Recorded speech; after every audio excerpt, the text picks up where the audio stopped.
Hallo, Sascha mein Name. Wir sprechen heute über eine polnische Gedenkmünze.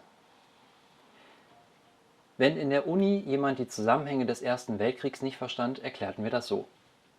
Weil ein Serbe in Bosnien einen Österreicher erschoss, mussten die Engländer in Frankreich gegen die Deutschen kämpfen. Wer das einmal durchblickt hatte in seinen Zusammenhängen, den überraschte es auch nicht, dass die Polen gegen die Russen kämpften. Das war tatsächlich auch der Fall, kurz nach Kriegsausbruch bereits 1914. Allerdings, die Gründe dafür liegen nicht unmittelbar im Ersten Weltkrieg. Dafür müssen wir ein Stück zurückgehen, und zwar volle 99 Jahre weit zurück. Das Jahr 1815. Napoleon I.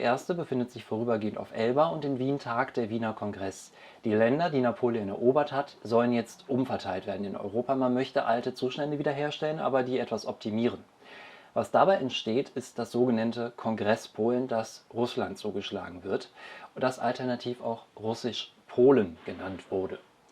Das brachte Polen um einen ganzen Teil seiner Unabhängigkeit, und um diesen Zustand wieder, also die Eigenständigkeit Polens wiederherzustellen, dieser Möglichkeit nahm sich ein General an im Jahre 1914 mit dem Ersten Weltkrieg, Józef Pilsudski. Ihm gedenkt die vorliegende Klippe. Die Vorgeschichte dazu wiederum. 3 Wochen nach Beginn des Ersten Weltkriegs, 1914, tritt Pilsudski mit polnischen Freischärlern in diesen Krieg ein, um gegen die Russen zu kämpfen. 3 Wochen darauf, nachdem er erste Territorien in Russisch-Polen besetzt hat, gliedert er seine polnische Legion der KUK-Armee ein, der Königlichen und Kaiserlichen Armee Österreichs. 2 Jahre später darauf, 1916, schließt er sich den Deutschen an. Allerdings, er glaubt nicht wirklich daran, dass seine Alliierten Pilsudskis eigene Ziele unterstützen, nämlich das Ziel, Polen wieder eine Eigenständigkeit beizubringen. Und deshalb verweigert er 1917 Kaiser Friedrich Wilhelm II. Den Treueeid. Dafür wird Pilsudski auch kurzzeitig in Magdeburg inhaftiert. Aber gerade weil er das getan hat und weil er inhaftiert wurde, steigt er in Polen steigt seine Beliebtheit und er avanciert zum nationalen Führer.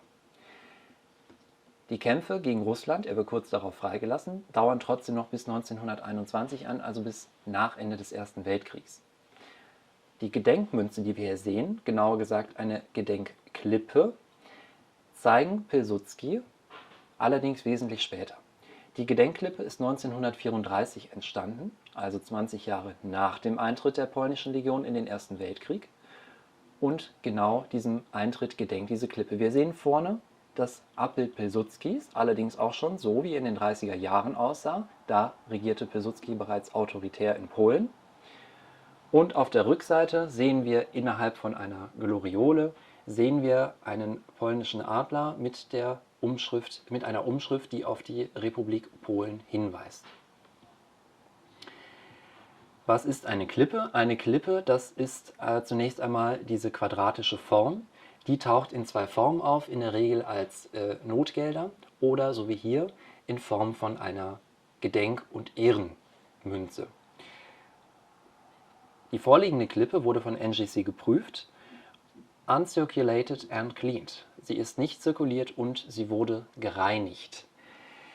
Schade, dass sie gereinigt wurde, aber trotzdem eine kostbare Rarität. Es gibt sie nur 700 Mal.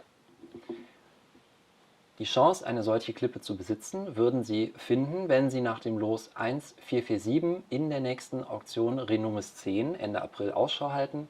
Sie können auf diese Klippe im Saal bieten oder aber online. Ich freue mich auf Sie, auf bald, angenehme Zeit bis dahin.